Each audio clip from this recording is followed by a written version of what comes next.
What's up, everybody? Tonight on the show, we preview WWE Fastlane, some news for Wrestlemania, and everything that we just saw on Smackdown. Edge back in the ring tonight. Let's do it.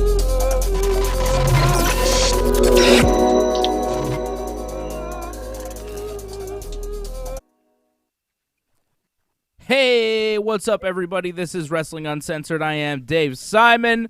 My man Johnny North is here with me. Do not forget to like this video, subscribe to the channel. When you subscribe, click the bell so you get notifications every time we're on. We're on all the time.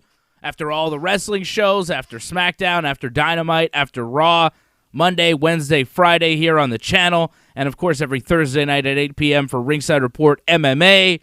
We'll be on after Fastlane. We're here tonight to preview Fastlane. My man Johnny North is with me. How you doing, Big Johnny? Very indifferent right now. Smackdown just kind of happened, and I don't feel like it was anything special. It was okay at best, the show.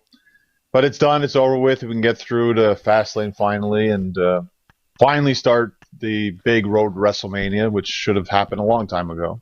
Yeah, we're, 4 weeks away from WrestleMania now. We're getting down to the nitty-gritty.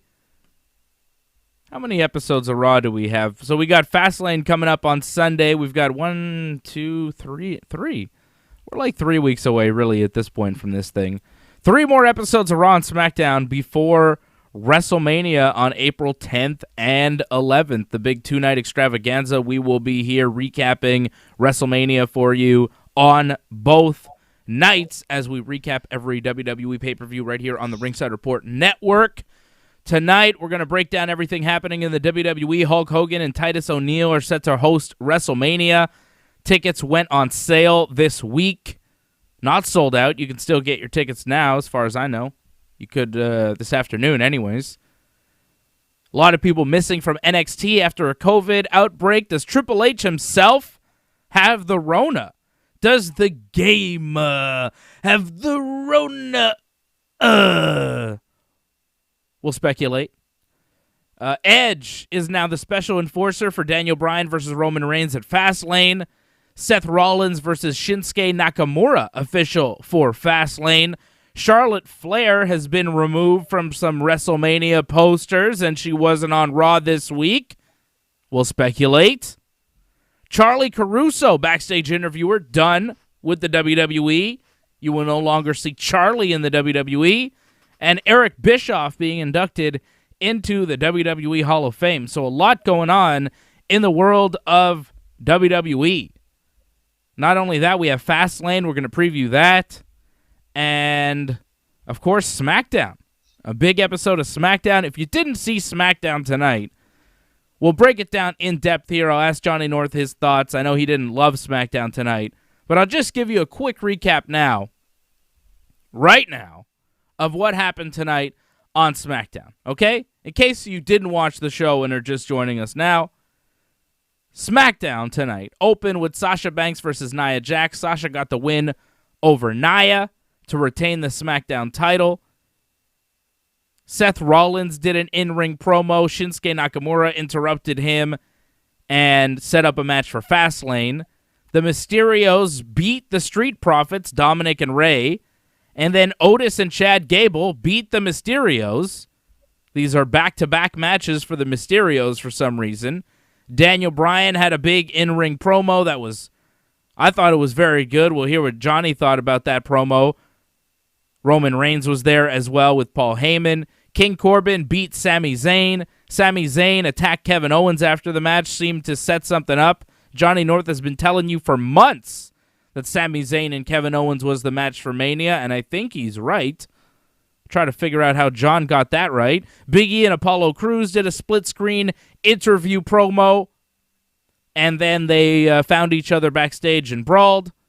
Shayna and Bianca had a match that ended in a no contest when Natty and Tamina beat them both up. And then Edge beat Jey Uso with a spear and a pinfall. Roman Reigns then hit the spear on Edge after the match. Daniel Bryan thought about coming in. Jey Uso stopped him. Bryan shoved him away, got into the ring, ate a spear from Roman. and Roman stood tall to end SmackDown. And that's pretty much all we saw tonight, John, right? I think we're done here. Good night, everybody. Well, that's the quick and dirty kind of results, yeah. You forgot they're called the Top Dogs, apparently. The Dirty Dogs. Rude and Ziggler. I thought they were Dirty Dogs. Mike Cole called them Top Dogs. They are Dirty Dogs. Mike Cole screwed up. They were just on commentary. I mean. Right. Yeah. So that's SmackDown. That's what happened tonight on SmackDown. Let's start with the Sasha Banks, Nia Jax stuff. That opened the show. Sasha got the win over Nia when Shayna accidentally kicked Nia in the face while the ref's back was turned. A lot of shenanigans there. Bianca Belair and Shayna were ringside, and Bianca chased Shayna into the ring. I'm not really sure why. Did Shayna push Bianca or anything? Why was Bianca running after Shayna there? What happened? Did I miss something? If I'm not mistaken, like Shayna tried to interfere, Bianca distracted the ref. And that's what kind of caused that whole shenanigans to happen kind of thing. Yeah. I thought it was messy as hell. For the ref to see that too, they were in the ring. That should have been a DQ right there. Yeah, as soon as two illegal people jump into the ring, Bianca's in the ring arguing with the ref. Shayna's behind the ref's back trying to kick Sasha in the face. She misses, kicks Nia in the face. This is a very convoluted finish that led to Sasha retaining her title. Not a great match, not a great finish, not a very compelling storyline, really. The whole Sasha, and one of the worst parts about this whole thing is that the whole Sasha-Bianca thing has revolved around Sasha being constantly distracted by Reginald. But now that Reginald isn't on TV anymore because he possibly has COVID, well, Reginald can't be used in the storyline anymore, right? So Reginald wasn't on Raw and wasn't on SmackDown tonight, so we are declaring him COVID positive wrestling style. I mean, I don't know if we have official confirmation from WWE. What? He doesn't have COVID? You did see Reginald, though. You did? You did see Reginald, though. I didn't see him. Yeah. He wasn't ringside. When they came out, when Nia and Shayna came out, they showed Reginald on Titantron. And, I guess he's at this resort or something. That's why he wasn't there. That's how they explained it. So, they're still using him in storylines. He's just not there. So, he's not there. He's not there to distract people. He's not there to distract people from their matches. He's still in the story, but he's not physically there, which is his whole reason for being. Right? And now, he's not going to be there at Fastlane. This whole thing has been about Reginald, and now Reginald can't be there because there was a whole outbreak at the Performance Center with NXT and all sorts of people there. A lot of people, if you saw NXT this week, a lot of people were missing. They were doing promos from home, right? And now Reginald probably among them because we haven't seen Reginald. So we assume that Reginald has something to do with that outbreak because why else? He ordinarily would be with Nia and Shayna. He was just put with them, last week or 2 weeks ago officially? Last week he did a fashion show on SmackDown. He's trying out all kinds of suits for Nia, sitting on her lap. Now he's not there because there's another COVID outbreak. So that's where Reginald is. No Reggie. And it's going to be Nia and Shayna defending their tag team titles against Sasha and Bianca. I don't think Sasha and Bianca are going to win this match at all. At all. They're wrestling each other for the SmackDown Women's title, the singles title, and Mania. This is just a filler match. You saw Natty and Tamina attack Shayna and Bianca tonight. Don't be surprised if they do it again on the pay-per-view. Or do it after a match that Nia and Shayna win. Right? How do you see it? Yeah, very possible. Well, the way I see it, you almost don't need a winner in a sense. You could have Natty and Tamina come out, interference.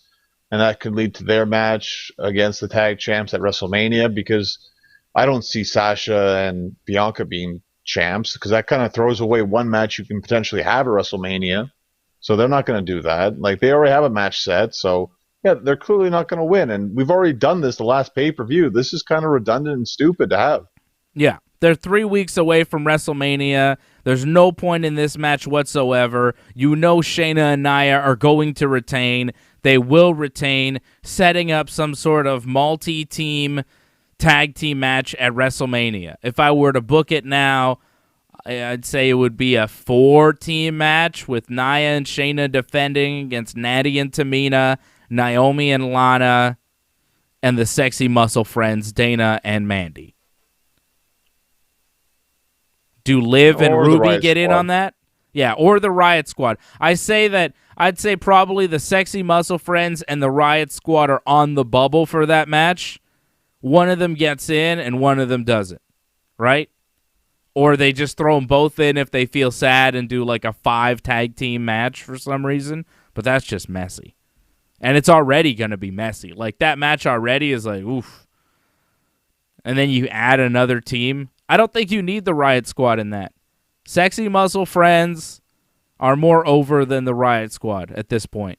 You see them more often on TV as well. So I do sexy muscle friends. I just love that tag team name. Nia or Natty and Tamina, which they don't use. I know they don't use it. I don't care. Asuka came up with it. She said it on TV. It's good enough for me. Asuka's the best. Ichiban. So, sexy muscle friends, Nia and Shayna, Naomi and Lana, and Natty and Tamina. Right? Yeah, 4-way Mania. Yeah, maybe. That's what we're doing. Maybe. Come on, just say yes, John. Say yes. Okay? WrestleMania is 3 weeks away. What else are you going to do? What else do you do? The thing is, now things are kind of up in the air, because like, what's going to happen with the Raw Women's title? You don't really know now, because now you wonder about Charlotte. So you got to give Asuka an opponent. So you can't just put everyone to the tag team title scene now. Well, the Raw Women's title is a whole other scene, and I don't know what's going on there at all. With Charlotte Flair. What's going on with Charlotte Flair? There are some WrestleMania posters with Charlotte on them, but there are also some posters without Charlotte that have now been released, and people are speculating. Yeah, right? I imagine they would be. I mean, after I saw Andrade confirm the rumors about him like asking for his release, so I'm sure a lot of people would speculate on this. WWE put out a WrestleMania poster like today saying tickets are on sale. And it didn't have Charlotte on it. And this poster before, I don't have the poster. I'm trying to find it. I don't think. She was on it. I saw it before. Yeah. She's on the old one. I have the old one, but I don't have the new one. So here's... Oh, damn. I'm not set up. Sorry, John. Sorry, everybody. It's all right. I'm going to give you the poster in a second. Kind of thing. So there's a version of it with Charlotte, and now they've released a new version, and Charlotte's not on it. So here's the version with Charlotte. Right, there she is. There's the queen. And I don't... Bunny. Yeah, Bad Bunny's on there. And the new version, Bad Bunny is also on. But Charlotte is not. Oh, of course. So people are wondering, like, well, why? Right? What's going on here? Let's see if I can show this to you. Do you see that? Look at the new version. Nice edit. Charlotte's not there anymore. She used to be behind Roman's head, and now she's disappeared. But then here, if you look on Ticketmaster, Charlotte's there. Oh, didn't change that one. No.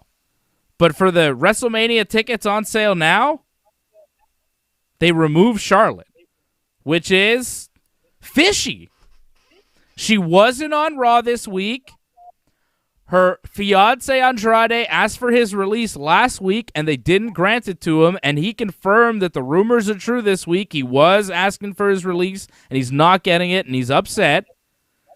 And now, Charlotte Flair erased. Who said that? I see that. Paul Lem says Charlotte Flair has been erased.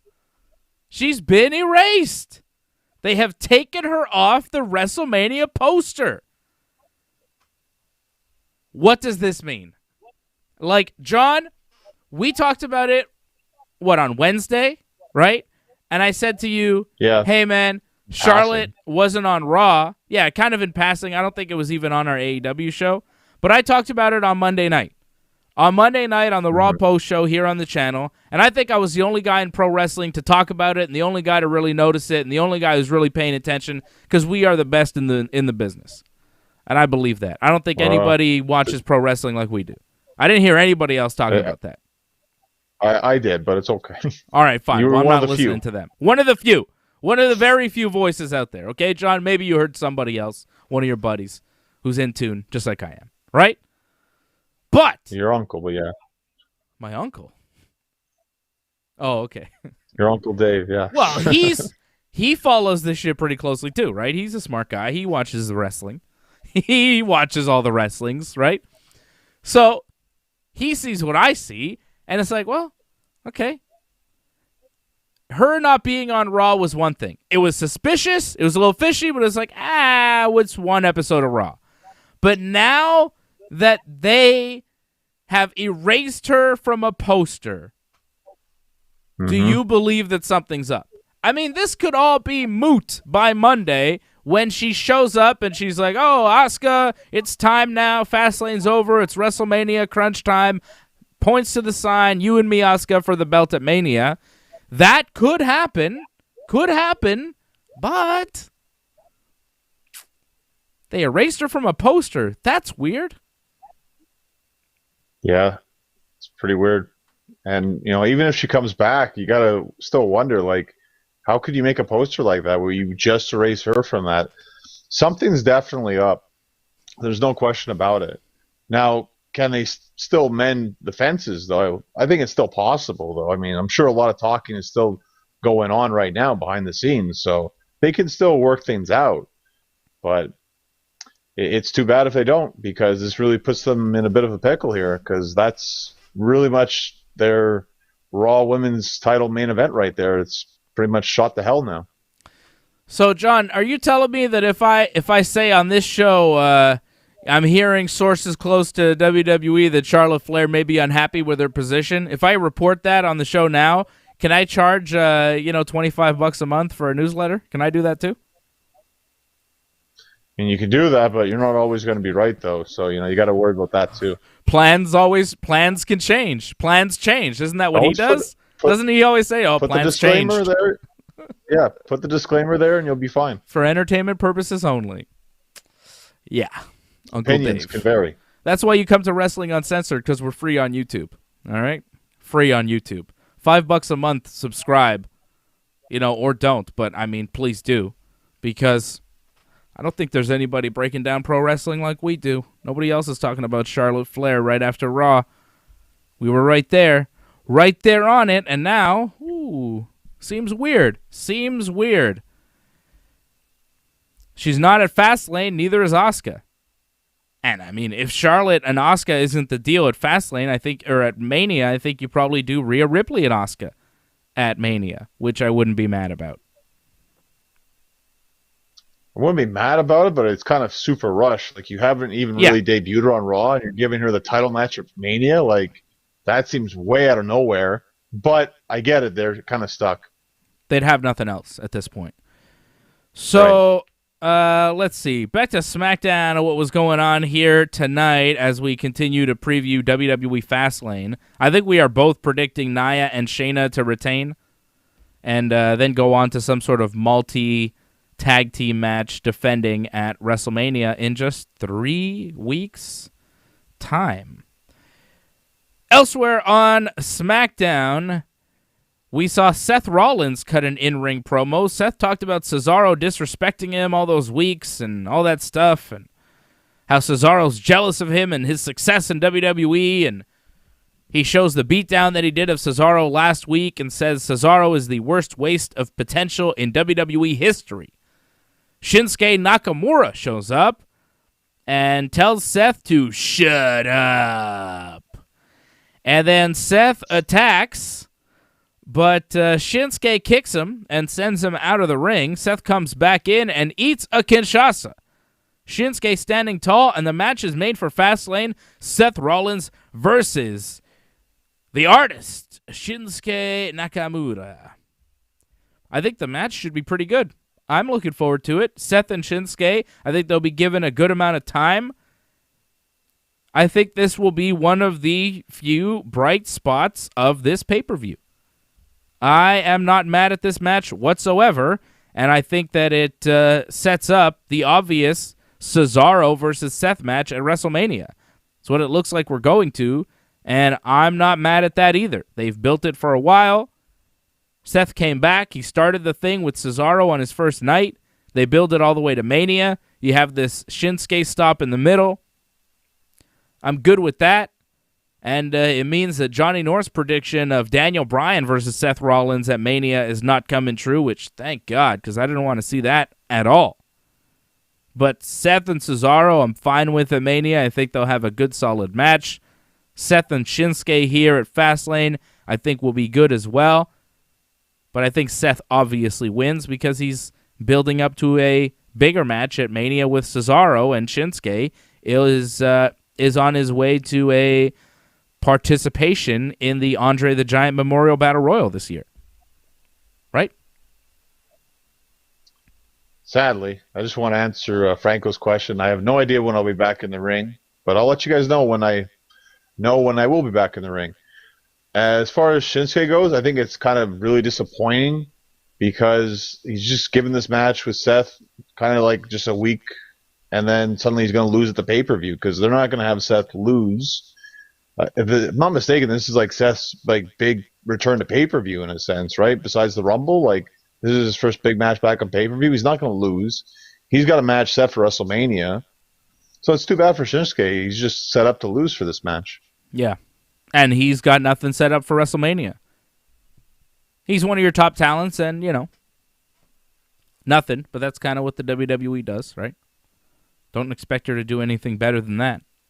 I see people on the chat. I'm seeing Paul M., Mako, Franco316, Bob Cote. They're talking about... They're talking about, Charlotte and Andrade, and they're talking about how Jerry Lawler quit WWE when they fired the cat, his girlfriend, and then he came back when he broke up with the cat. I remember that. And Mako saying, didn't she flash? Yes, her breasts were exposed on pay-per-view. Mako, the cat. I mean, how could we forget? Was the Rumble. Was it the Rumble? I thought it was one of those like. Vengeance, No Way Out type of deal. I don't know. It could have been Armageddon. It could have been both, to be honest. Yeah, I don't know. It happened a couple times during that era. But the cat was like, that was a big deal when she was semi-nude on WWE TV. The Attitude Era, my friends. It was different. Derek John saying it could be a tag team match at Mania. Shinsuke and Cesaro versus Seth and a follower. Does he have any followers anymore? Well, Murphy's kind of back on his side in a sense, it seemed anyways. But Seth didn't want him. Really that? Yeah, but he was still kind of using him, though. Mm. But still, is that a big Mania match? I feel the singles match is actually a bigger thing because Cesaro's never had a singles match, so it's kind of a big deal. And they kind of build it that Seth Rollins is like a main event of WrestleMania, so wrestling him is a big deal. A tag match... It doesn't really have the same appeal. I agree. I think a guy like Cesaro taking on a guy like Seth is a pretty big deal for Cesaro at a WrestleMania. So I think one-on-one is the way to go there. And Seth definitely beats Shinsuke at Fastlane in what could be match of the night. A few matches on this card look good. If you don't know what's going on at Fastlane, it's Nia and Shayna versus Sasha and Bianca for the tag titles. Roman Reigns defending the Universal title against Daniel Bryan, Edge as the special guest enforcer, Big E defending the Intercontinental title against Apollo Crews, Drew McIntyre versus Sheamus in a no-holds-barred match, which they tried a couple weeks ago on Raw, and they both knocked each other in the head and fell over. Alexa Bliss and Randy Orton in some sort of promo match, Shinsuke and Seth, and Braun Strowman versus Shane McMahon that WWE a couple days ago took off their website, but now put it back on as they advertise it on Smackdown tonight. So that match is on in some form or fashion for Fastlane on Sunday, but I do expect it to just be a stop on the road to their eventual match at WrestleMania. I don't think the Shane-Braun match that we see on Sunday is the real Shane-Braun match. I think it's just, going to be some sort of screwy finish, screwy deal where we continue it on for WrestleMania in maybe a no-holds-barred, false count anywhere type of deal. John, what do you think? Do we see a conclusive finish in Shane-Braun? I don't think we do. Well, it's my belief that we were going to get something off this because I thought we were going to get Triple H versus Braun at WrestleMania. Triple H was going to help Shane in this match, but I thought that got thrown out the window because Triple H is in quarantine, right? So I thought that's why they pulled the match, but they put it back on. So maybe that's not the plan. Maybe it's like you said, like they're going to have this match and then they'll have it again at WrestleMania. I think it's too much. I don't really need to see this match twice. Once is enough, but for whatever reason, I guess we'll see it regular, and then it'll be like a last man standing or whatever kind of match. I mean, that's fine, but I'd rather just have the last man standing and just be done with it. Yeah, I agree. I don't think we need to see this at Fastlane. I think they could just keep it going and do it at WrestleMania, but for some reason they feel the need to have... It's going to be a promo segment. I mean, it's going to be Shane running away from something, Derek John thinks it's going to be somebody helping Shane, and that person will represent Shane at Mania and face Braun. Like who, though? Who do they have? Yeah, I thought it'd be Triple H. I thought that would make a lot of sense, but yeah, I guess maybe they got somebody else instead. Triple H is a babyface now. He doesn't come back as a heel. He kind of does what he wants kind of thing, though. Yeah. How is Braun the babyface here? I was just going to say that, too. Like, he's getting bullied by a man half his size? How is he the babyface? This whole thing has been a mess. Ridiculous. It's been so bad. Did you see the Botchamania with the promo that Shane did with all the breaths? Very funny. I laughed my ass off watching that. Like, honestly, I thought Shane did that on purpose, though. I thought, because Braun said it, he's just selling it that he's scared kind of thing. I thought that was him trying to do that on purpose. I don't think that was on purpose, John. That was horrible. No, it wasn't, but, The slime was on purpose. It's fine.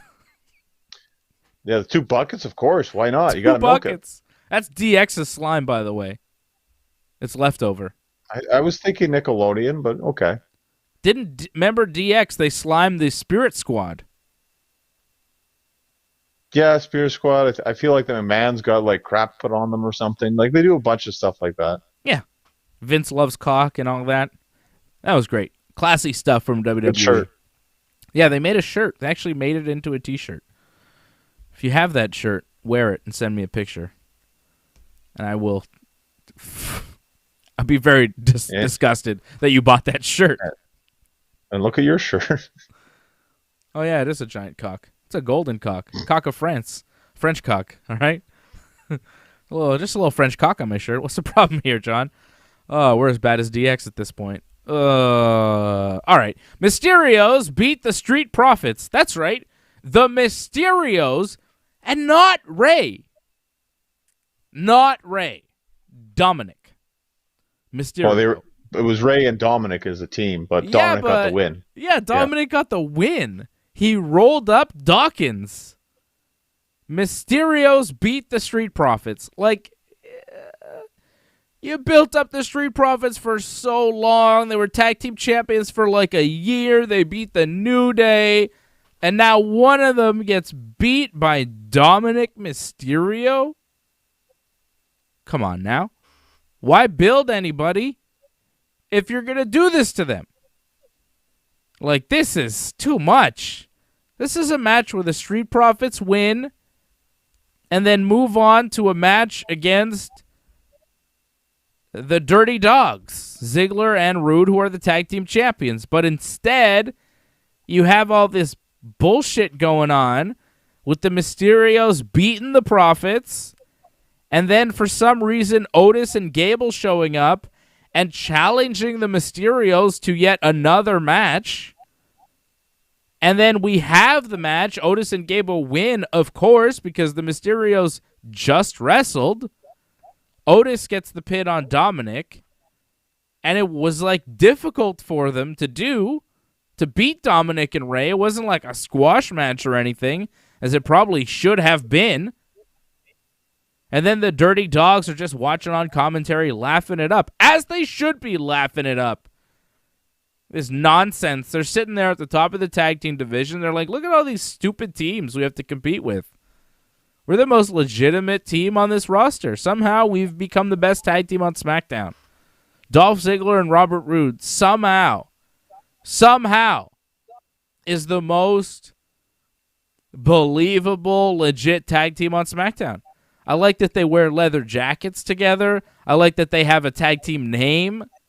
I like that their gimmick is that they've been in the business a while. They're veterans, and they think everybody else is kind of shitty. I like Ziggler and Roode as a tag team.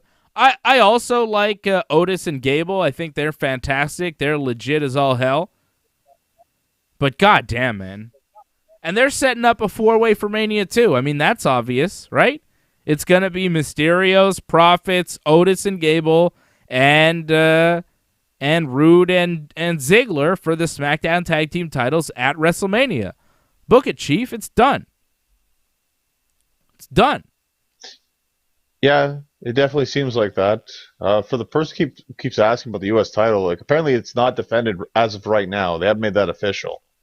Like, I don't know about you. I haven't heard about that. I know Mustafa Ali said he deserves like another match against Riddle, but I don't believe they're made that official yet for Fastlane. I don't think so either. I haven't heard anything. It's not official. There's no U.S. title match right now at Fastlane. There are 7 matches at Fastlane. I think it could be added to the pre-show, though. But as of right now, there is no U.S. title match. Rob Cluse, who's a member of the channel, don't forget to become a member. Rob Cluse says, any Shane match is one too many. I'm with you, Rob. I'm with you 110%. Shane haters. I mean, come on. Who wants to see Shane at this point? I'm done with Shane. Shane was good 20 years ago, but now it's like, all right now. Okay. We don't need a Shane match every WrestleMania. He's not The Undertaker. You know what I mean? Like, he's 50 years old. He's not Taker. Most guys, though. Is he?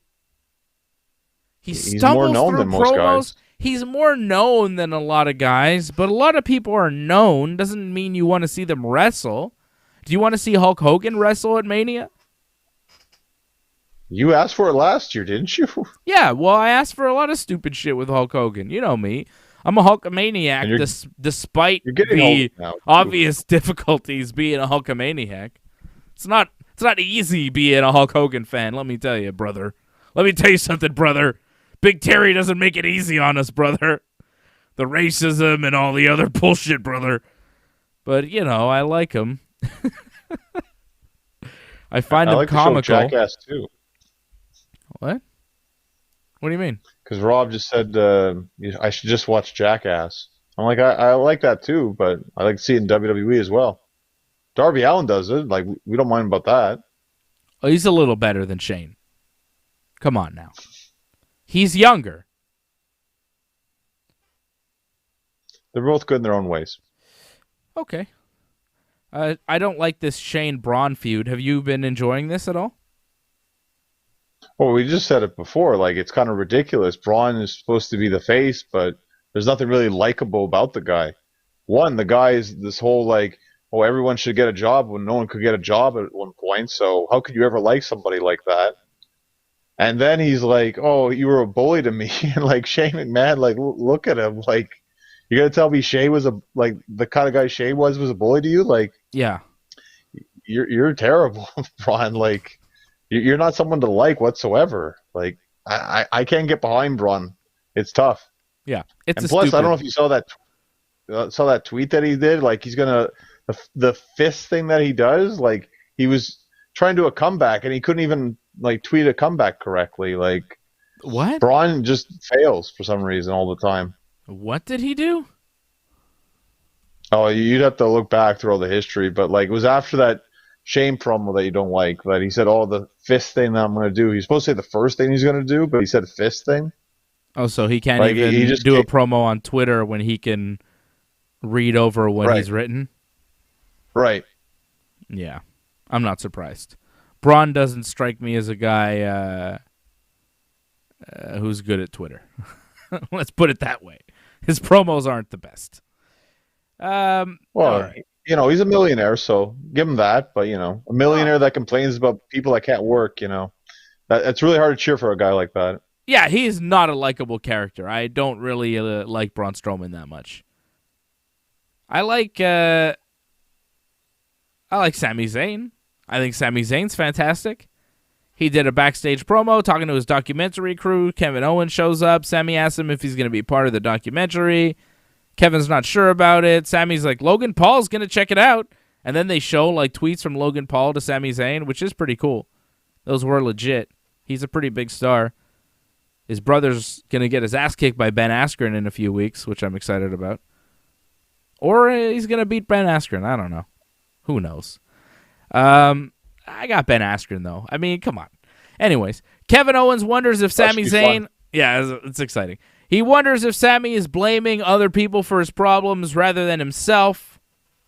Saying, all these conspiracy theories, Sami, I think maybe it's just you. And Sami tells Kevin Owens to come to ringside for his match with Corbin tonight and see if he doesn't see anything suspicious. And if he doesn't, he'll just drop the whole thing. So then we cut to the match. King Corbin beat Sami Zayn by pinfall after the end of days. Sami got distracted by the referee. Sami was trying to remove the turnbuckle pad during the match, and the referee was admonishing him for doing so, and Sami was arguing with the ref, turns around and gets hit with the end of days. So Sami was saying, look, it's a conspiracy against me. The referee was trying to fuck on me, but that's not what happened. He didn't say that, but that's a classic line. No, he did not say that. John, you know what I mean. PG show. You know what I mean. The classic Cody Rhodes, or I guess it was Ted DiBiase who said it. That referee tried to fuck on me, which is... Cody made it popular. Cody made it popular. That's right. So anyways, Sami said that the referee tried to fuck on him, and Kevin Owens is like, no, you tried to remove the turnbuckle pad. That was your fault, Sami. And Kevin Owens was on commentary there, and Sami got frustrated that Kevin Owens was hitting him with the logic gun, and Sami kicked him right in the head. Pretty good kick. And, of course, they're not going to wrestle at Fastlane, so WrestleMania it is. How did you know, John? You've been saying for months they were going to wrestle each other at Mania. How did you know? Well, it's just process of elimination. Like, who was there for Kevin to wrestle? Like, there wasn't a lot of people. Like, unless, like, Sami won back the Intercontinental Championship, I couldn't see him wrestle anyone but Kevin. And Kevin, if you're going down, who was there to wrestle on the way down? Sami's really the only guy there. And that's an easy match to make because, people would like it. You don't have to really put too much build into it. It's just process of elimination on that one. I'm seeing people like the Sami Corbin match tonight. Did you like the match? I thought it was okay. It's hard to really get into it because it's two heels, right? The match was fine. It served its purpose, but I think Edge and Jey Uso was still a better match. Match of the night, right? Edge and Jey Uso. Not much competition, but you got to give Edge and Uso the match of the night. Yeah, well, again, like there's not too much competition. I guess maybe Sami and Corbin was, but again, it's not really difficult competition in my opinion. I mean, we've seen better. I thought last week's SmackDown was definitely better. Yeah, maybe. I can't remember last week's SmackDown. Why was last week's SmackDown better? What happened? Well, it just from start to finish, it just felt like a better show. Like I felt every match it flowed so well. And like I just thought it ended well too. The promos I thought were really good. It just everything felt good last week. Like we had that great 8-man tag. I really liked that 8-man tag last week. Yeah, it was good. It was good. But Edge wrestled tonight, and Daniel Bryan cut a good promo. I didn't hate SmackDown tonight. I like when Daniel Bryan's doing good shit. Anytime Daniel Bryan can shine, I'm happy. You know? That's me. Big E and Apollo Crews do a split-screen interview promo. Big E tells Apollo to enjoy the next 2 days with the full use of his limbs. Apollo tells Big E to watch how he talks to a Nigerian royalty. Or to Nigerian royalty, whatever. Apollo tells E that when you have razor blades in your mouth, you spit blood. I think he said that was an old Nigerian proverb told to him by his great-grandfather or something. Big E gets tired of Apollo's words and he wants to fight, so he finds a golf cart that is somehow branded with his logo. There's a Big E logo on the hood of this golf cart for some reason. Big E gets in the golf cart, starts driving around the baseball field that they're in. Saw them drive around some pitching mounds there, some bullpen area. And then he finds Apollo eventually in the golf cart. Apollo shows up. He's like, Big E, where are you? I don't see you. And then he sees Big E, and he seems scared, but then they brawl. Big E beats him up for a while, hits him with a trash can a couple of times. And then refs and agents show up to break him up. And Apollo escapes in Big E's golf cart. You could say that, I guess, the reason they branded it with Big E's logo was to make it clear that Apollo had stolen Big E's golf cart. That wasn't just a golf cart that belongs to the baseball field that Big E had commandeered that Apollo had then taken away from him. This was Big E's personal golf cart that he's brought to SmackDown for some reason, and Apollo has stolen it. That's what I took from that. Why else would it have a big Big E logo sticker on the front of it?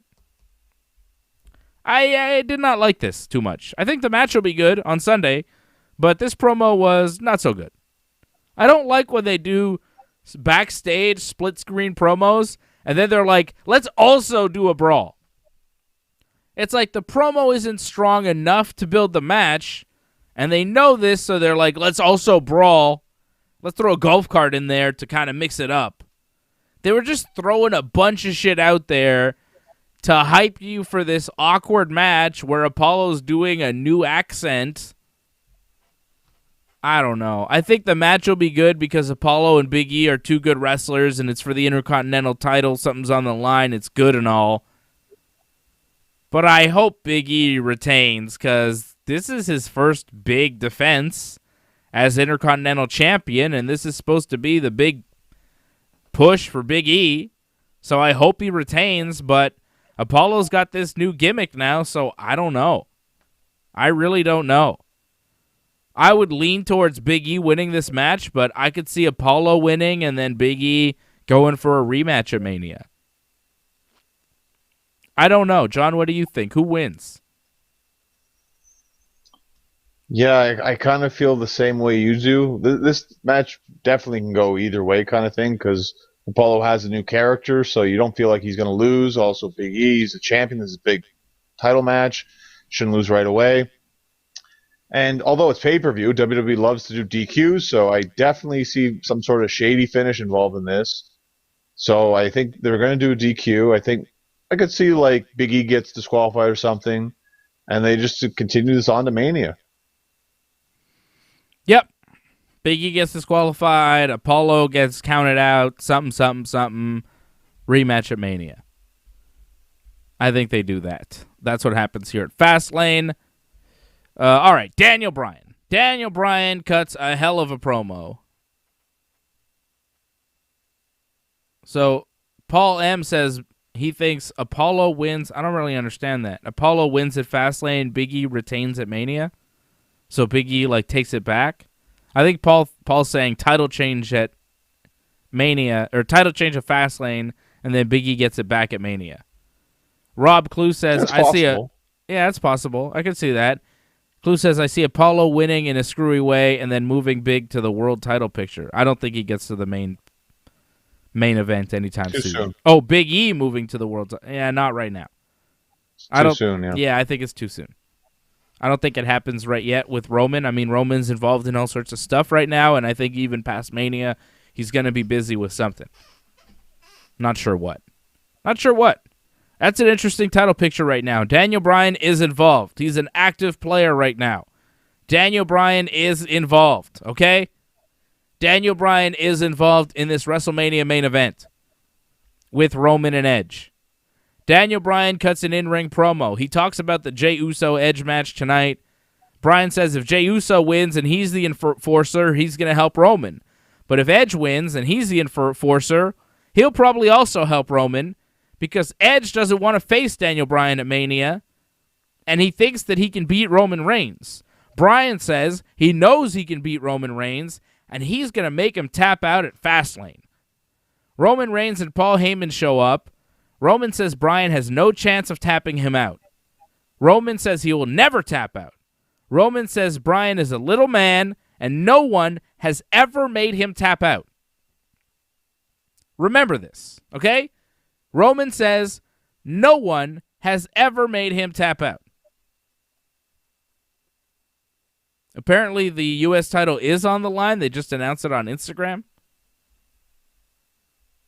There's a Matt Riddle match. Oh, 8 match? Wow, that just got added. I just refreshed the page here with the card.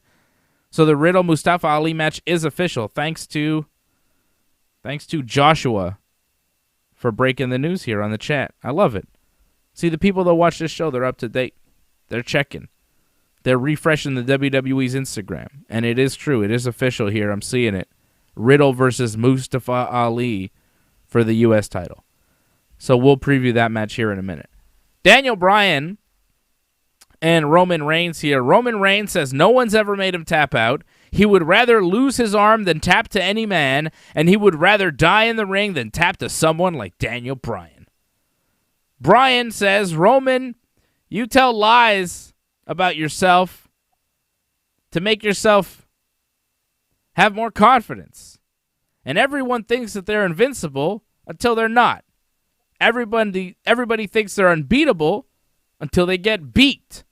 Daniel Bryan says he's going to break Roman. And Bryan says, look, Roman, I hope you don't die, but if you tap or not, I'm going to beat you for the Universal title at Fastlane. Hit the music. And the music goes, and I'm like, oh, shit. It's on. Roman's like, I'd rather die than to tap to somebody like you. And Bryan's like, well, brother, I hope you don't die, but have it however you want it. I'm taking you out and walking away with the belt. And that's some real shit. People have said that to me, like, you have to kill me. It's like, well, I mean, I guess if you insist, you know what I mean? It's just crazy. People are so crazy. And Roman Reigns, like Daniel Bryan said, and this is a Daniel Bryan who understands professional fighting and who understands what a real fight is supposed to be, versus Roman Reigns, who's a former football player who's a little bit confused. Daniel Bryan later on commentary says, Roman Reigns saying that he would never tap out to me and has never tapped out shows that he's not been around elite grapplers. He says that if you've been around elite grapplers, you're going to tap out. And that's the truth. Ask anybody who's good in the UFC if they've ever tapped out. Ask John Jones if he's ever tapped out. Of course he's tapped out. Ask any jiu-jitsu world champion, ask any UFC world champion if they've ever tapped out. Believe me, they've tapped out. You don't get better unless you tap out. If you're walking through life winning every fight, when you find a fight you can't win, you're going to be in big trouble. So Roman Reigns saying in his promo, I have never tapped out, is a funny thing to say to somebody who understands what real fighting actually is, which is something that they're trying to simulate. And Daniel Bryan actually saying on commentary during the Edge and Jey Uso match that the fact that Roman says that he has never tapped out shows that he's never been around elite grapplers. I was like, holy shit, I can't believe he just said that on SmackDown. And that was first. And second of all, I was like, yeah, good point, Bryan.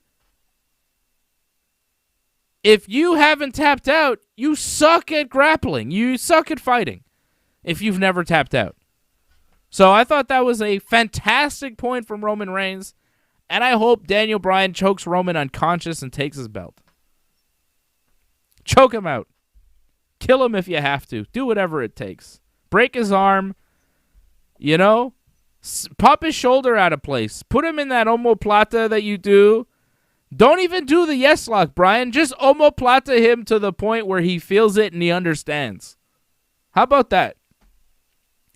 Throw him in an omoplata and pop the shoulder a little bit. Let him hear the ting, ting, ting, ting, ting, ting, ting, ting. That shoulder blade just start to tear off the bone. How about that? That shit was hilarious. Goddamn, Daniel Bryan's cutting promos that I can believe in, that I can buy into, you know? Daniel Bryan is the man. What a promo. What a promo. How could you not love this guy? He's saying real shit on TV about Roman Reigns. And I'm like, I can't believe you just said that. That's beautiful. John, I know you're going to say, don't get excited and you're not that impressed and whatever. It was a decent promo. It wasn't that good. Bring me back down to earth, John. Kill my joy here. Let's go. Let's hear it. Well, no, I'm not going to completely kill your joy. I mean, if anything, you have a chance here in this. But I agree with Antoinette. She's saying like Roman's not going to lose. I don't think Roman's going to lose. However, I think there is a chance Daniel Bryan somehow could get to the main event WrestleMania. They make it a triple threat. If they do a screwy kind of finish where there's no winner, where there's like double pin or something like that or no contest, I could see them add Daniel Bryan into the match for WrestleMania and make it a triple threat. I think that's the way Daniel Bryan makes it in there. So, do you think he's going to? I think there's a chance. I mean, what else does he do at Mania? It's possible. If not, like, yeah, it's going to be rough for Daniel Bryan. Like, who knows what he does? Like, it really seems like he's not going to do anything if he doesn't. So, it feels like it's going to happen. Yeah. I could see him taking the title. Roman's not losing, and he's not going to lose at WrestleMania. If Roman doesn't lose the title here at Fastlane, how does Bryan make sense? I guess there's like a non-finish. Exactly.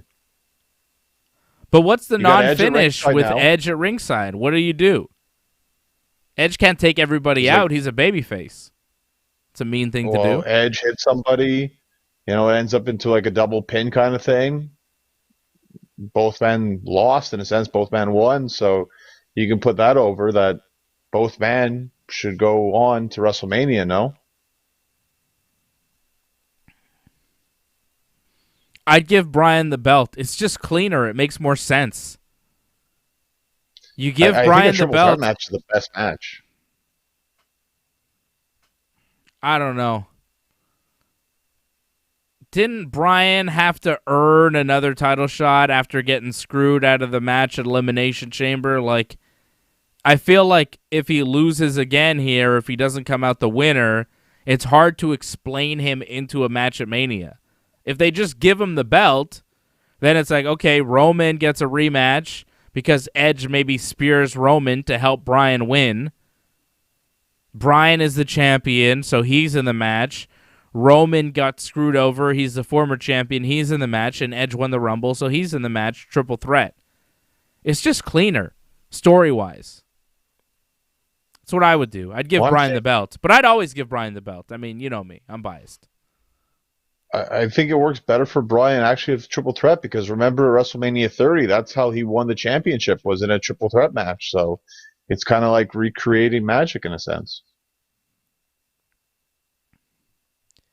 But going into WrestleMania, if Roman is the champion, do you really believe in Bryan winning more than Roman winning or Edge winning? Like, to me, if Bryan doesn't win the title at Fastlane, goes into Mania as the non-champion, just extra guy in the match to kind of, carry the two other guys, I don't believe that he's going to win. He's just there. But, Roman as champion, it's like, I would probably bet on Roman retaining at that point. Or Edge maybe winning, but I would say there's an outside shot of that. I'd say Roman probably retains if he walks into Mania as champion, even if they do a triple threat. But if Bryan's champion walking into Mania, having just won the title 3 weeks prior, a lot of people would think, oh, well, maybe Bryan is going to retain. A lot of people would say, no, it's Roman Reigns, it's WrestleMania, he's just going to take the title back. People might say, well, this is Edge's chance. Maybe he'll be the ultimate opportunist in a triple threat match. They have said ultimate opportunist a few times about Edge since his return. They could push that more going into that match where you don't have to pin the champion to win type of thing, I think you do a triple threat at Mania. I think we're agreed on that, which I'm really happy about. Because I think last week, that's not where we were. Last week, it was you thought Bryan was going to be on the outside looking in, probably wrestling Seth in a match at Mania, and Edge versus Roman, one-on-one. And I was still hopeful that we'd work in maybe a triple threat or some sort of deal where Edge and Bryan wrestle on night 1 of Mania and Roman and Edge wrestle on night 2. But I could see just a triple threat. And I like that you're with that triple threat, and I think a lot of people think it's going to be a triple threat. And I like that. I like that Daniel Bryan has inserted himself into this match. And I think Daniel Bryan might walk out of Fastlane as the new Universal Champion. Derek John says, Bryan beats Roman at Fastlane, Edge beats Bryan, then Roman beats Edge afterwards. I guess not at Mania. So Derek John thinks Bryan will beat Roman at Fastlane for the title, Edge will beat Bryan at Mania, and then Roman will beat Edge post-Mania. That makes a lot of sense to me. I could see that. But I think Bryan beats Roman at Mania, and then I think Derek's actually 100% right. I see that happening. Wow. Antoinette doesn't see that at all. Antoinette thinks thinks Roman's just going to retain a Fastlane, retain a Mania, Roman forever, which I could see happening as well. Safe bet. That is a safe bet. The flopping the title around a lot seems like a little much. I think if you're going to do another title change, I think do a title change at Fastlane, go with Bryan, and then do another title change at Mania, go with Roman, and then keep it on Roman. Just go back to Roman. Or just keep it on Bryan forever, which I'm always happy with. I don't think Edge should be the champion. Well, I feel like you're putting down the triple threat too much because, if anything, you should see this as a positive for Daniel Bryan, where it's like they weren't confident enough in Roman versus Edge. They had to throw Daniel Bryan in there. So the way I look at that, it's like Daniel Bryan's helping making that match. So they could easily give it to Bryan if he's put in the match at WrestleMania.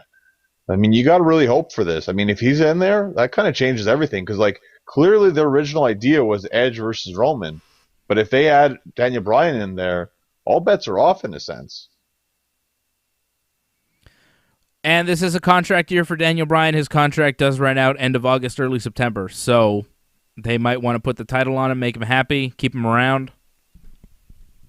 At least give him a good spot for WrestleMania. He's going to be in the main event with Roman Reigns and Edge. It's going to be a triple threat match. That's our prediction here on Wrestling Uncensored. Okay? That's what we're giving you. It's going to be a triple threat WrestleMania. Roman Reigns, Daniel Bryan, Edge for the Universal title. Who's going to be the champion walking in? We don't know. Who's going to be the champion walking out? We don't know. Johnny thinks Roman's going to be the champion walking in. I think Bryan's going to be the champion walking in. Roman Reigns versus Daniel Bryan. We've just given you our prediction. Daniel Bryan, I think he wins. Johnny thinks Roman Reigns either wins or doesn't, but walks away champion somehow, right? What do you think? Does he win? Yeah, exactly. Yes. A screwy finish kind of thing, controversial finish. He's going to still walk out as champion. You're predicting a lot of screwy finishes on this pay-per-view. Big E, Apollo Crews, Roman, Daniel Bryan. WWE does that. Braun and Shane. Like, you're predicting a lot of screwy finishes. They got to give us something clean. Oh. Really? When? Like, we got tons of roll-ups every week. Come on. Yeah. TK says, fantastic story. Two guys that were never supposed to wrestle again. Daniel Bryan and Edge. I agree 100%. I'm so happy to see those guys in the ring. I'm really happy to see Daniel Bryan get this spot because it looked like he wasn't going to get the spot for WrestleMania, and he's a guy that deserves it because he's a very special talent. Daniel Bryan and AJ Styles are two of the most special talents that WWE has. They seem to be recognizing it with Daniel Bryan. AJ Styles? Yeah, not so much. Although he's going to be facing two of the best wrestlers in the WWE, two also undervalued talents by the WWE, Woods and Kofi, but that's another story. Good for Daniel Bryan, though. I'm happy that he's going to get into this big match at WrestleMania. He is the man. Oh, you're jumping ahead here. Like, you hope so. Like, you're looking at it could happen, but it's not set in stone yet, so don't... what if he doesn't, what's he do at Mania? They at can this disappoint point, you. Just they're too far gone. They're too far gone, John. Come on. They are, but you can be disappointed. You're disappointed in the Raw main event, so you could easily be disappointed again. Derek John says, if Roman retains, who does he feud with after Mania?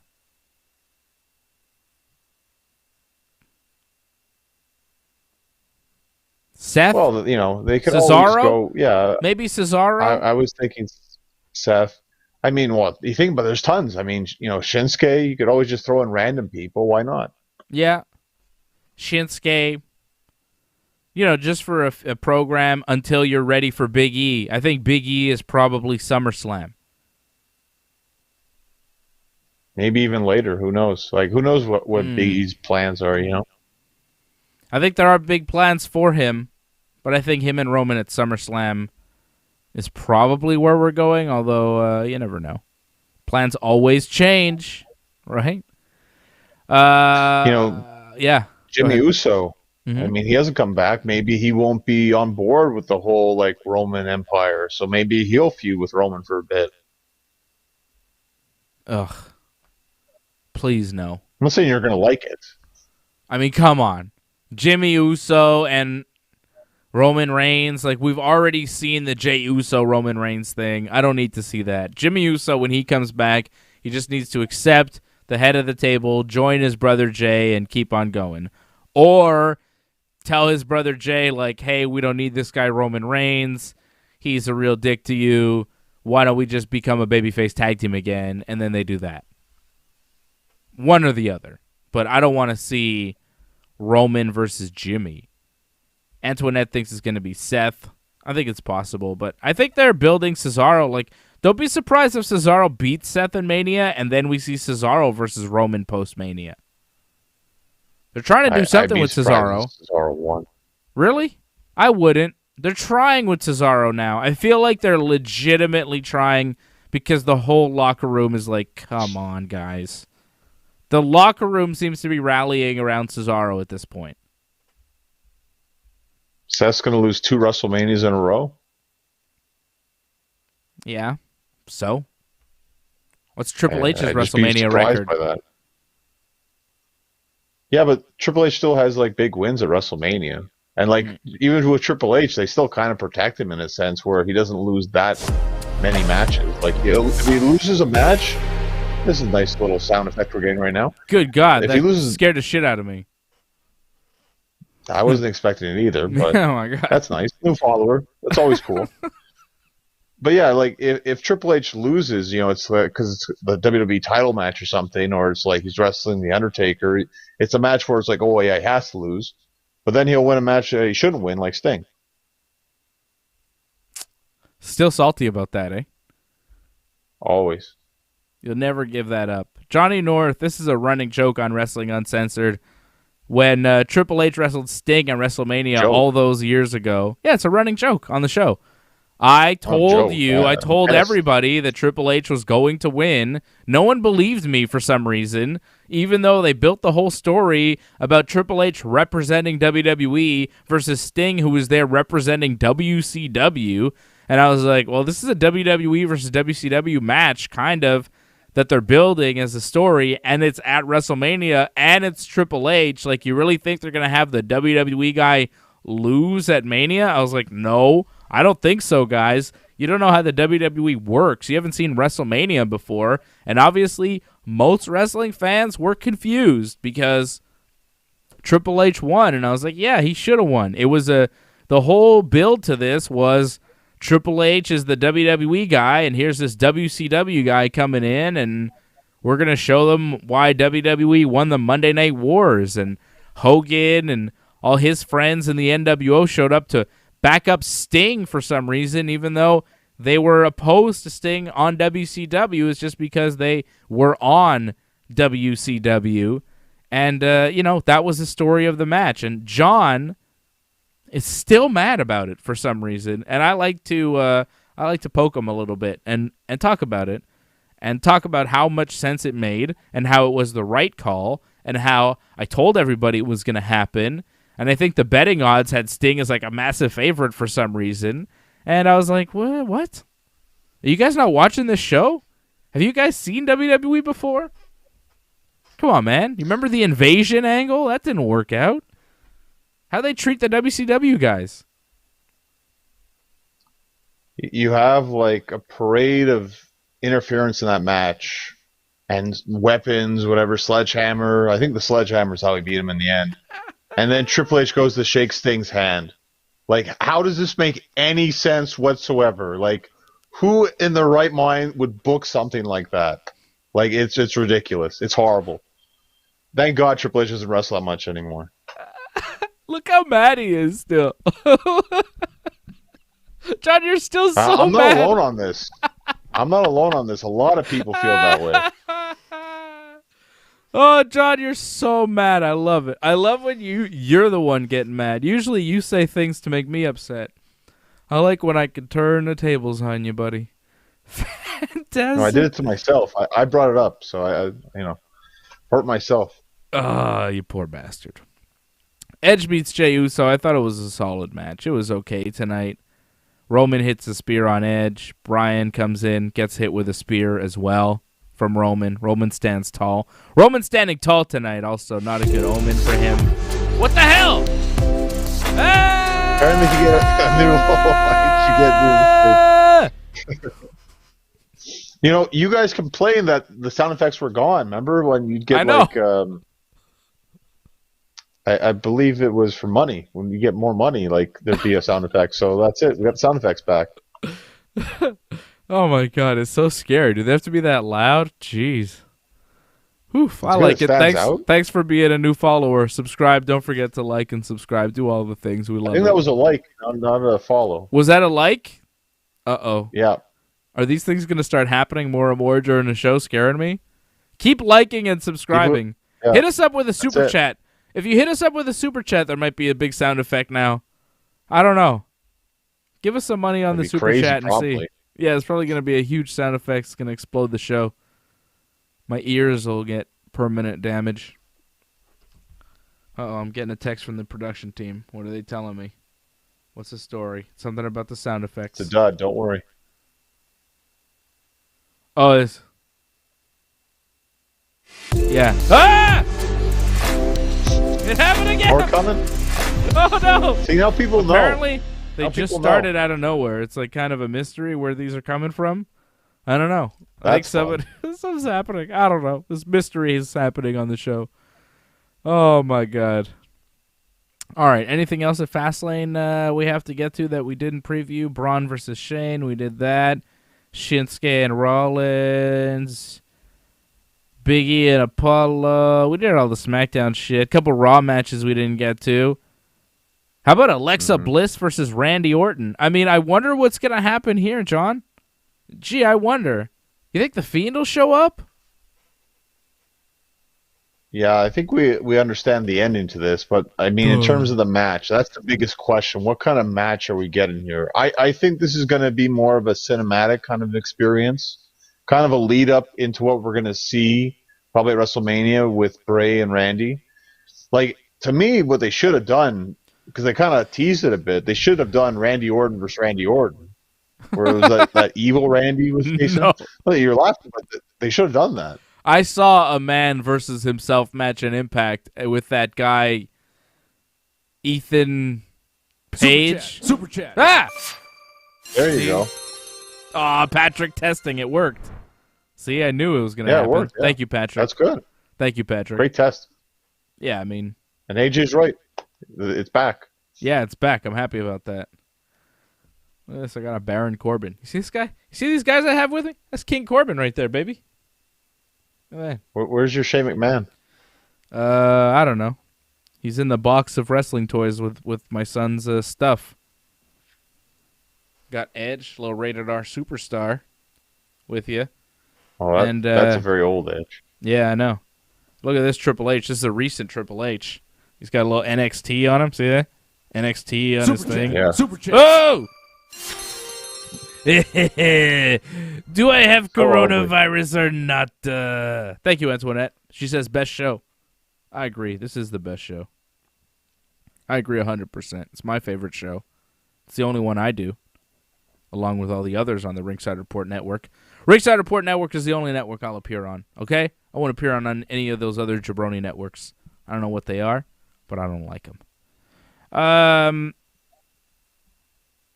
Bliss versus Orton better be short. All right, that's all I want to say about that. It better be short, get to the point, bring the Fiend out, set it up for Mania. Let's go. Get it over with. I don't want to sit there all night watching these two talk.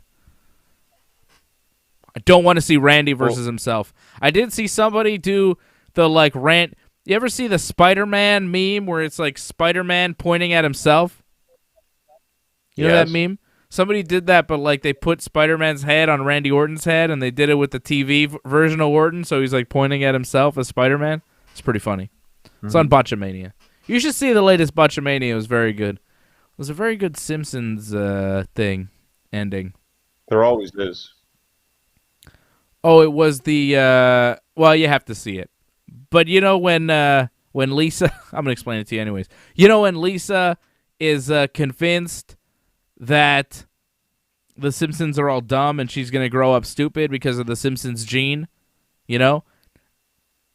I see where this is going. And then there's all these, like, Simpsons ladies, you know, women of the Simpsons that are, you know, family members that are all smart, and they're saying, no, it's just the male gene. And then you pan to the Simpsons males, and there's like a circle of, like, Homer-looking fellows, and there's two of them in the middle with buckets on their heads, and they just ram into each other, and you go, and then they fall over, right? So then it's that scene with, now see, no, that's just the male gene. And then you cut to Sheamus and Drew with the, with the stairs on their head, and they have they have Homer and Bart going, and they ram into each other. Oh, I almost pissed myself laughing. That shit was funny. Got me.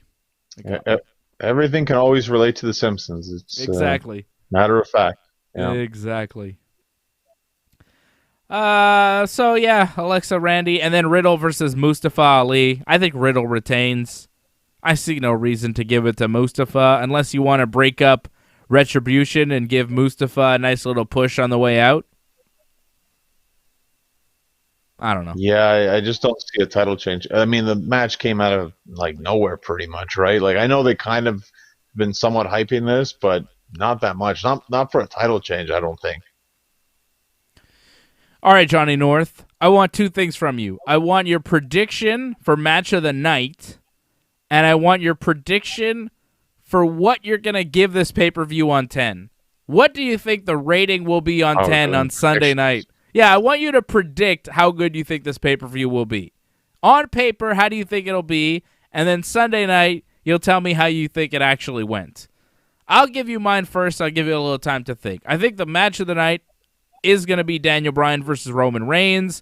It's the biggest match of the night. Edge is involved. Daniel Bryan is the best wrestler in the company. Pretty simple stuff there. I think Shinsuke and Seth might steal the show, but I'm going to go with Daniel Bryan. I think they're going to be match of the night. Hoping. We'll see what happens on Sunday. And this pay-per-view, I think... Well, it depends. If Daniel Bryan becomes champion, I'm going to give it like an 8 or a 9. If Daniel Bryan doesn't win, I think it'll probably be like a 6 or a 7. All right? Wow, it's still decent. I'm surprised. Like I was gonna say, like, best case we get like a 6 or a 7. I mean, it has potential to be like a 4, but they have picked it up with the last couple of matches. It seems like the matches they've added, it seems like this pay-per-view should be somewhat decent. So I'm hoping for a 6 or a 7. That's my prediction going into this match of the night. Like, yeah, Roman, Daniel Bryan, just because. Oh, even better. Just keep it going. Thank you, Patrick. Keep it going. Yeah, keep it going. But with Daniel Bryan, Roman Reigns, like, I'm interested because I want to see who wins that match, right? Because that's going to be huge towards WrestleMania. But, I mean, there's potential for other good matches. I mean, you can say what you want about Drew and Sheamus. They've had some really good matches, and you put them on pay-per-view, you expect that should be really good. No holds barred. Why can't it be really good? Yeah, that could be a really good match, too. Yeah. Yeah, and Shinsuke and Seth Rollins, like, I feel like their match they had at Survivor Series a couple of years ago, it was very disappointing. So I feel like this is their time to kind of make up for that. So that could be pretty good. You know, and Mustafa Ali and Riddle, they've also had a good match too in the past. So I think that should be also pretty solid. I just worry about that in terms of time. Because now they've added quite a few matches now where it's like they don't usually do long pay-per-views anymore. So if they've added quite a few matches, I see matches not running that long. Like you say, Shane, Braun, don't think that's going to be that long. Like, yeah, but Alexa and, it could be. Like, that's the thing. They might kind of give you more bullshit to build Mania and less actual wrestling time on this show. Like, Shinsuke and Seth might be a pretty short match. Like, their segment might be shorter than Braun and Shane because they're going to do a promo and they're going to run around. They're going to be doing all sorts of bullshit. Same with, like, Alexa and Randy. That might wind up running longer than Drew versus Sheamus, even though those guys could actually have a good wrestling match. So, I don't know. It depends on how they time this thing and who they give more time to. If they make Alexa and Randy 5 minutes or under, you know, maybe 10 minutes, 7 to 10 minutes max with the Fiend stuff, okay. Braun and Shane, like, same thing. It's got to be short, and then you got to give Shinsuke and Rollins some time. You got to give Drew and Sheamus some time. You got to give Roman and Bryan a bunch of time. You got to give Big E and Apollo some time, Riddle and Mustafa. Like, there's a lot of matches here that could be good if they're given time. And with 8 matches on this card, I don't know if we're going to have enough time. I sound like I'm cutting a Lance Archer promo right now, saying time every 3 words. You know what I mean? Yeah, you get it. Well, you get it. I give them credit, though, because, like, before this week, I was kind of dreading this pay-per-view, saying, like, nothing looks interesting on this pay-per-view. I'm not really excited whatsoever, but in a week's time, they were able to somewhat turn around where it's like, yeah, there's still matches I'm not looking forward to, but at least there's some matches where it could actually carry this pay-per-view. Again, in terms of pacing, if they can book this correctly, this could actually turn out very good. That's what I'm saying. This could be 6, 7, 8, or a 9. Who knows how good this pay-per-view could be? I'm excited. It's Fastlane. It's coming up on Sunday. Patrick C. Hamilton wants to know if he should watch it. I think you should. Daniel Bryan's wrestling for a world title. Watch it. It's worth watching just for that.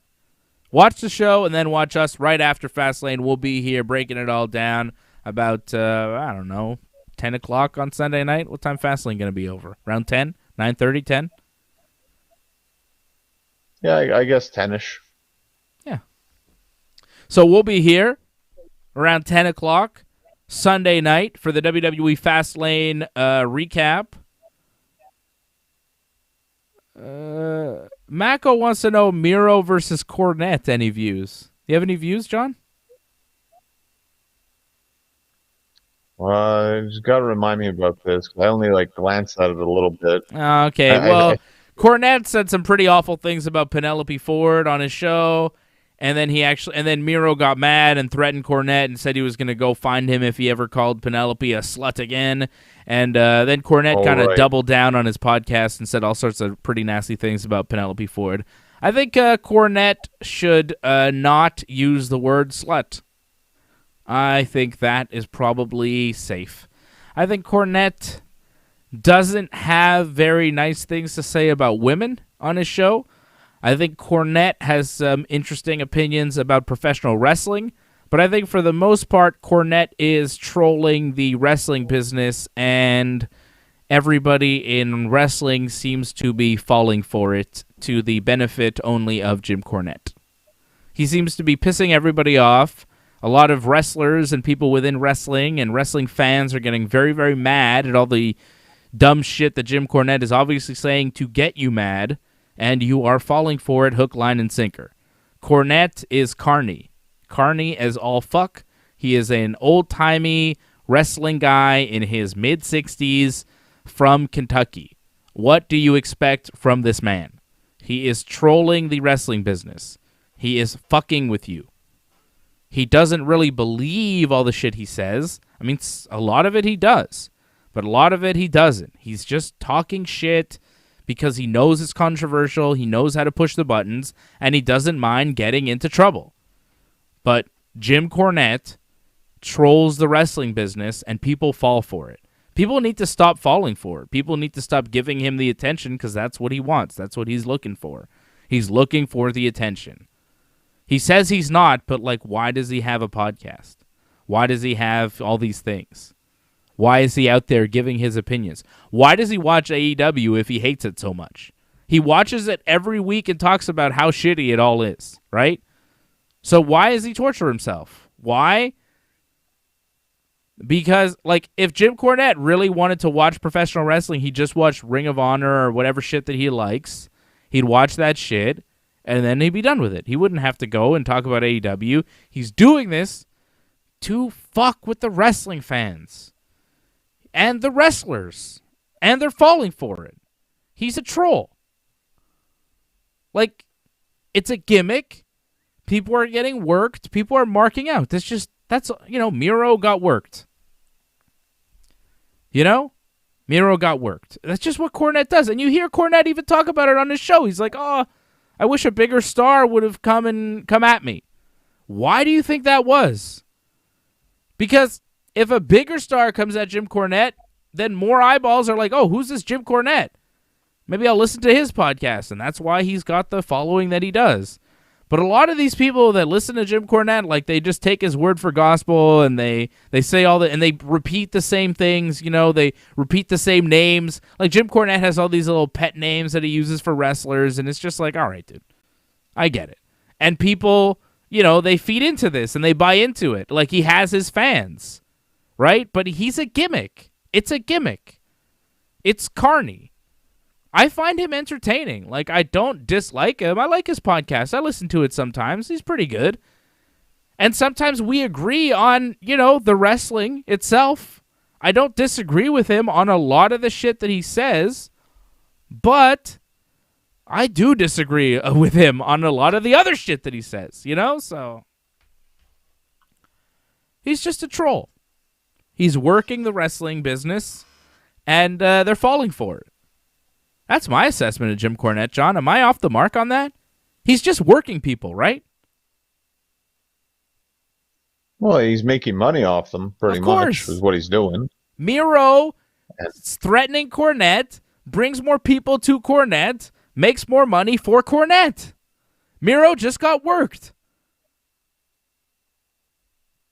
It's the whole, threatening, bodily harm kind of stuff, going over to his place to, go kill him. That's kind of going too far there a bit there. I don't know what Miro and Kip, what kind of repercussions they're going to face. Tony Khan, I don't think that's great for, his wrestlers to go out there and say that about people. That it sucks people say bad things about you, but you can't go back and threaten to kill them. Like that's not good, man. That's bad PR. You're right, but because it's Cornette, they'll get away with it.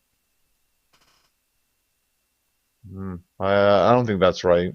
He's public enemy number one at AEW. AEW, their whole company is getting worked by Jim Cornette. Like, I think Kenny kind of gets it. Kenny doesn't ever fall into it. He doesn't really reply to Cornette. He kind of stays away because he's like, all right. Certain guys, they get it. Cody gets it. I mean, Cody doesn't really get shat on by Cornette. Cornette likes Cody, right? Because he's, old school style. Cornette likes guys that are, old-timey style. He loves the Revival because they, wrestle like old-timey guys. You know what I mean? Cornette likes that shit. He likes old-timey. If you do, a moonsault, he hates you, pretty much.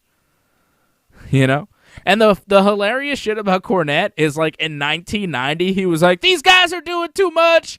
Their wrestling is bullshit. It's not believable. It's stupid. It's da-da-da-da-da, And now in 2021, he's like, back in the early 90s, the wrestling was so much better. These guys are fucking idiots. They're not doing it. They're doing too much. It's bullshit. It's not believable. He's been saying the same shit for fucking 30 years. You know what I mean? It was better 10 years ago. But if you say it was better 10 years ago, and then 10 years later, you just say, oh, it's better 10 years ago, but 10 years before you were saying it sucked, well, what? You know what I mean? Doesn't make sense. So, whatever. I like him. I think he's good. He likes wrestling. He loves wrestling. He's a good wrestling historian. He knows a lot about the history of the business. And he says some funny shit. But, his attitude towards women, he crosses the line on his show. He really does. It's abhorrent, some of the shit that he says. And his co-host needs to hold him to account a little bit more than he does. I know he tries to, but it's fucking weak. That Bryan, whatever his name is, he's fucking weak. He does not stand up to Cornette at all. And he tries to start to stand up to Cornette, and then Cornette keeps making all these horrible jokes, and then Bryan's just, laughing about it. I'm like, come on, man. You got to fucking stand up to Cornette a little bit. You have to be a voice of reason. Otherwise, your show just comes off like two old misogynistic wrestling fans that don't know shit about how to behave in 2021. You know what I mean? You just come off dumb and, shitty. And Cornette comes off pretty shitty to women. So I don't like that at all. I don't think I would get along with Cornette if, we were to hang out. I don't think he would want to hang out with me. I don't think I'd want to hang out with him. I mean, he might want to hang out with me so I could fuck his wife, but, no thank you. You know what I mean? Because that's what Cornette likes, by the way. He's a cuckold. He likes to watch people fuck his wife. That's a shoot, by the way. That's for real. And apparently he doesn't mind people knowing about it. So that's interesting. I think that's one of the reasons why I wouldn't want to hang out with Cornette, just to avoid the awkward conversation of, no thank you, Mr. Cornette. I'd rather not. I'd like to talk about wrestling with you. It's fun, but your wife is making eyes at me and it's a little creepy. So I'll pass. I'll see you later. How the fuck do I get out of Kentucky? You're in some backwoods place in Kentucky. Jim Cornette's there. His wife's there. They're pouring Sprite all over each other. It's disgusting. Ah! Ah! Thank you for the share. Someone shared it. Wow. Thank you for sharing. Mako sound effects for sharing. Mako says his co-host is actually worse. I think he's talking about you, John. No, I'm kidding. He's talking about the Bryan, whatever his name is, Lass. I don't know. Yeah, they're all right, but they're irresponsible men. That's what I see. I see them as irresponsible men, not good humans necessarily, shitty towards women. And they don't know shit about real fighting either. When I hear them talk about MMA and shit, they don't know fuck all about real fighting. And they're like, this person would beat this person and this and that. And I'm like, no, they wouldn't. What are you talking about, man? He's very confused when it comes to what would actually happen in a shoot between different people. Whenever he brings it up, I'm just like, no, that's just wrong. He's He doesn't know shit about real fighting. He knows a lot about pro wrestling, though. But, real fighting?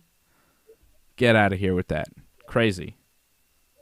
he was trying to say that Dr. Death Steve Williams would beat Matt Riddle in a fight, and I'm like, well, maybe, but like, did Dr. Death ever train jiu-jitsu? Because Riddle's a black belt, and he fought in the UFC. Like, did Dr. Death have hands? I know Dr. Death was like a good amateur wrestler, but like, that's a single discipline. Matt Riddle is a multi-discipline martial artist. Like, it's a different deal. And I know Dr. Death had some size on him, but skill beats size.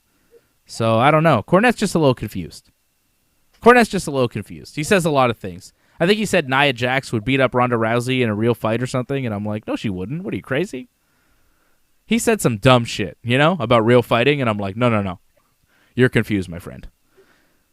Just like Roman Reigns is confused. Roman Reigns is like, I've never tapped out. And Daniel Bryan's like, no, you're confused, my friend. If you've never tapped out, that means you've never faced anybody good enough. That means you haven't trained with anybody. That means you suck. Sorry, John, go ahead. Well, I'm glad you brought it back towards Fastlane, because I don't know if we're done with everything. Did we preview Drew and Sheamus? Yeah. Did we say who was going to win? Oh, didn't we? Did we say? Yeah. I thought so. I felt like we didn't. Drew. I mean, what? Really? Drew. He's facing Bobby at Mania. Like, it's too obvious. Did we even have to talk about this match? I feel like we've seen it on Raw already. But I feel like this match is kind of like Sheamus' like last chance to possibly get in the match, like Daniel Bryan in a sense. Yeah. Where if Sheamus wins, then maybe he has a claim. Do you think, though? They do 2 triple threats? I mean, if he won the match, sure, he has a claim. But I think in this case, this is just, again, Drew winning the match. Because they did the whole like double like knockout thing, so now this is Drew actually winning the match. 100%. I agree with you 100%, and I don't think we said it, but I feel like we didn't even have to say it because it was understood. We all agreed Drew was winning against Sheamus. So that's Fastlane. It's coming up Sunday night. We'll be here after the show Sunday night. What do you think about Jim Cornette? You have an assessment on Cornette? Entertaining. I liked Camp Cornette. I don't know if you remember Camp Cornette, but I like that group. I don't know Vader, what that was. Owen, Bulldog. Oh, yeah. Hell of a promo, man. Good promo. He could talk for sure. But he's not really up to date with what is acceptable in 2021. He needs a rule book or something. I don't know. Or maybe a co-host that's a little bit more in tune with what's going on. Like, if he had somebody to kind of rein him in and be like, no, Jim, you can't say that, and you really can't say that, and you got to kind of, come down on him once in a while, I think the show would be a lot better. But his co-host is just such a weak, he just doesn't offer any kind of pushback. I think it hurts the show. I think Cornette would be better with a different co-host. But his co-host is very knowledgeable when it comes to pro wrestling. It's just that he doesn't push back on Cornette when he says that awful shit. And he should. Well, the show's very popular. I don't expect it to change its format anytime soon.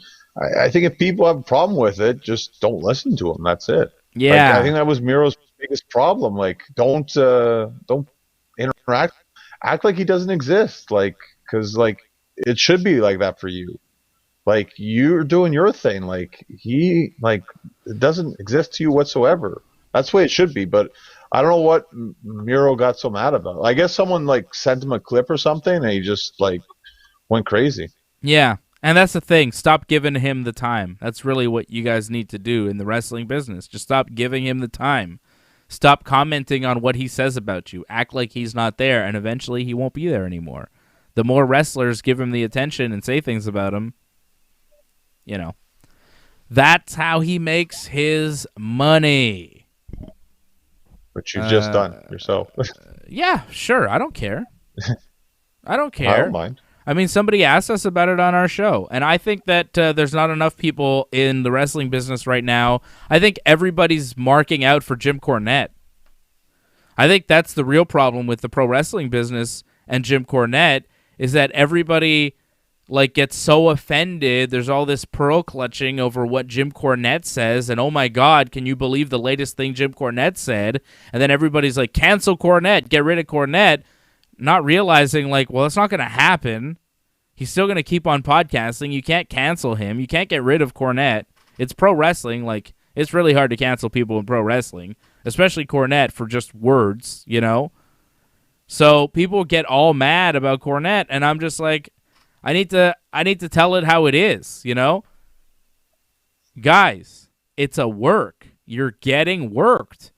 Everybody that gets so offended about Cornette, that's what he wants.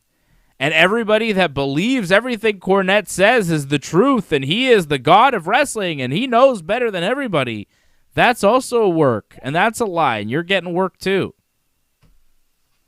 The only truth in professional wrestling is right here on this show. And, you know, people might not believe it, but it's true. There's a lot of carnies and people trying to sell you some bullshit in professional wrestling and the people that cover professional wrestling. Podcasters and all that shit. Oh! A lot of people trying to sell you... A lot of people trying to sell you a bill of goods that they don't really have, you know? A lot of people trying to tell you that they know things that they don't really know.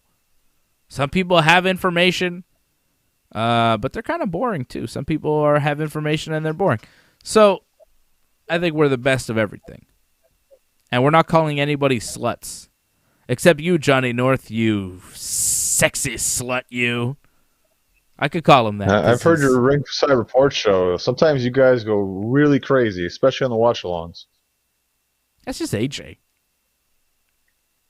Yeah, but you fall into the trap too. What did I say? I haven't said anything that crazy. Don't say Not lately, but not lately. In the past. All right. Like this video. But subscribe, leave a comment. When you subscribe, click the bell so you get notifications every time we're on. We'll be back on here Sunday night at about 10 p.m. right after WWE Fastlane. Myself and Johnny North will be back here to recap the whole deal. But, Johnny, there was a but. Well, the but is, like, you know, people talk about getting offended. Like, I was just more shocked that people are, like, really up in arms about this whole, like, Hogan and Titus, like, are co-hosting WrestleMania together, saying, like, how offended people are. Like, one side is like, oh, it should only be Hogan. One side it should only be Titus. Like, people are really conflicted about this. And I'm like, is this really a big deal? Like, who really cares about the co-host thing? Like, it's such a small part on a big show. Yeah. Like, does it really matter? People are Like, looking is for it a really reason. gonna, like, end your world? Like everybody's so crazy. mad. Everybody's so mad at Hulk Hogan because he said racist things that he might be racist or whatever, right? And yeah, that's possible. But I just assume that a lot of wrestlers from the 80s are racist. We just know it about Hogan. I don't know. Like, I'm not so happy about it, but it's like, whatever. I don't care. I like to see Hogan pose and do the brother thing.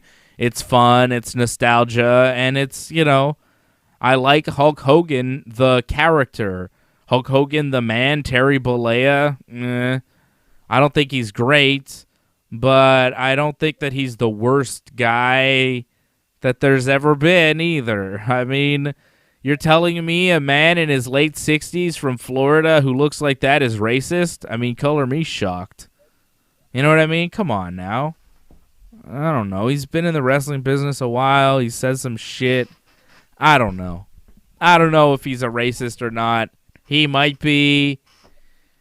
Yeah, whatever. I mean, and Titus O'Neil, you know, it's interesting because Titus, of course, an African-American. He was one of these guys who was pretty vocal in saying that he didn't accept Hulk Hogan's apology when he apologized to the whole WWE locker room for his racist comments. And now Titus, interestingly enough, is the co-host with Hulk Hogan. It's like, I wonder why Titus, you know? I think they were like, we need Hogan. Let's get Hogan to do it, because they're apparently going to induct Hogan into the Hall of Fame again with the NWO. So I think they wanted Hogan, and to balance it out, they threw Titus in there. Like, honestly, I think that's what they did. It sounds horrible, but like, why else is Titus getting that spot? He's not a great talker. He's not a big star for the WWE. He's like an ambassador in the community, and that's great, and he does great work. But as far as promos or being a star that people know in wrestling. Like, you look at the past hosts of WrestleMania, like The Rock and New Day and even Alexa Bliss, like, you know, all bigger stars than Titus O'Neil, and he's there as like Hulk Hogan's sidekick. It's a little bit weird. It does feel a little bit like Titus is there to say, hey, look, Hulk Hogan's not racist. He's there with Titus O'Neil.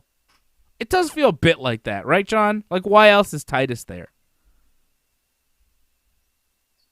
Well, I mean, they just want to give him the spot because they don't have any other spot for him. They want to use him. That's just the way I look at it. I mean, to me, the co-host thing is not a big, like, this will make or break WrestleMania thing. You know, for some people, it's like, oh, well, the co-hosts aren't good, or if I don't like them, I'm not going to watch WrestleMania. That's absolutely ridiculous. Like, I can't believe people actually put that out there on Twitter, and it's just like, this is ridiculous that people actually like, think like this. I feel people just write stuff just for reactions, pretty much. Like, just stupid that you wouldn't watch a show because you don't like the co-hosts. Just dumb. Yeah, you know, they're on for what? Maybe 2-3 minutes? I think some people feel really strongly about Hulk Hogan. Some people really dislike Hulk Hogan, and they don't want to be involved in anything Hulk Hogan does, and I can understand that. I don't personally feel that way. But I do feel differently about him, knowing what he has said when he thought he was in the privacy of his own home. Nevertheless, it's not something that you should say or think. It was shocking to hear him say those things, but I still, like, I'm not up in arms whenever WWE brings him back because it's Hulk Hogan and it's WrestleMania. So yeah, you know, you can't really take away his place in pro wrestling history. And also there's degrees, I think, for me, on when I can cancel somebody and when I don't. Like Hulk Hogan saying racist shit, I don't know if you get canceled. Woody Allen being a pedophile, canceled. I'm not watching his movies anymore. You know what I mean? Like, there's certain levels. There's levels. If I found out Hulk Hogan was a pedophile, then we'd have another story on our hands. Then it'd be like, what's WWE bringing this guy back for? You know what I mean? There's levels to this shit. There's certain things you can do and never come back from. You know, you could be canceled. Like Bill Cosby, canceled. You know what I mean? Hulk Hogan, like, what Hulk Hogan did isn't cool, but you can't really go to jail for what Hulk Hogan did. If you're going to get imprisoned, if you did some bad shit, you raped, you murdered, you assaulted in a bad way, yeah, canceled. You said some really horrible shit, maybe canceled, maybe not, though. It's hard. And it's hard for pro wrestling to cancel Hulk Hogan outright. It's hard to cancel Hulk Hogan because it's pro wrestling and he's Hulk Hogan. You know? That's how I feel about it. He's the Hulkster, and for me, there's always going to be a special spot for Terry because he was my first favorite wrestler. He brought me into pro wrestling. You know, he was the guy that I saw when I was a little kid. Something about Hulk Hogan, but yeah, it's disappointing. It's definitely disappointing to hear what he said. But I'm not sure that... I don't know. It's hard to tell. I think he's probably a racist dude, but hey, a lot of people are. You know? I think a lot of... things have been said about Ric Flair, right? Ric Flair supposedly has said some things to some people in the past. Nobody's canceling Ric Flair. Just wasn't caught on tape. You know? Like I said, if you're a pro wrestler from a certain era, I assume that you're racist. And it's up to you to prove me wrong. If you're of a certain age, let's be honest here. A lot of old white guys are super racist. when you find out that there's one that's racist, it's not that shocking. Especially in wrestling. When there's just racist gimmicks that are just there outright on TV all the time. So, not surprised about racism in wrestling.